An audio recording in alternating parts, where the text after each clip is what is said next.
नमस्कार मंडळी, मी सीमा वाघमारे आणि इथं आम्ही ना बाहेर गेलेलो होतो तर मुंबईला. त्याच्यामुळे ना घरात खूप राडा झाला होता आणि हे झालं होतं, खूप सारे कपडे पडले होते, भांडे पडले होते.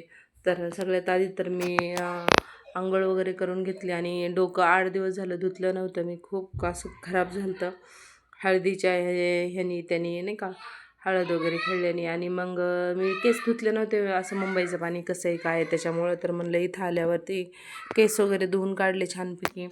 आणि इथं भांडे घासून घेत होते आणि भांडे घासून घेतले मी. तर हे बघा, इतके मोठे कपडे होते ना, बकेट फुल भरली होती. इथं इथं अजून बॅगीमध्ये खूप असे सगळे कपडे होते. तर मला आधी कपडे धुवून काढायचे होते नाही का, म्हणजे खूप सारे कपडे होते. एका दिवशी तर काही होणारच नव्हते, म्हणून मी काय केलं, अर्धे कपडे धुवून काढले आणि मग खूप छानपैकी वाळले. खूप ऊन पडते. मग नंतर म्हणलं कपड्यांच्या घड्या घालावा आणि जिथली तिथं ठेवून द्यावं, म्हणजे काम होऊनच जाईल. मग कपड्याच्या घड्या वगैरे घातल्या आणि मुलं झोपलेले होते, स्वयंपाक पण बनवायचा होता. आणि त्याच्यात पांढरे कपडे पण, हळदीचे कपडे, असं खूप कपडे होते. खूप वैताग आलता एवढे कपडे बघून. मग कपडे वगैरे व्यवस्थित केले मी आणि अजून अर्धे कपडे राहिलेले आहेत. तर घड्या वगैरे घालून घेतल्या आणि ठेवून दिले कपडे.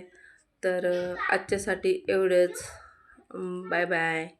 आणि व्हिडिओ बघत जावा शेवटपर्यंत. चॅनलला सबस्क्राईब नसेल केलं तर प्लीज करून घ्यावा सबस्क्राईब आणि व्हिडिओ नक्की पहा. आणि बाय बाय.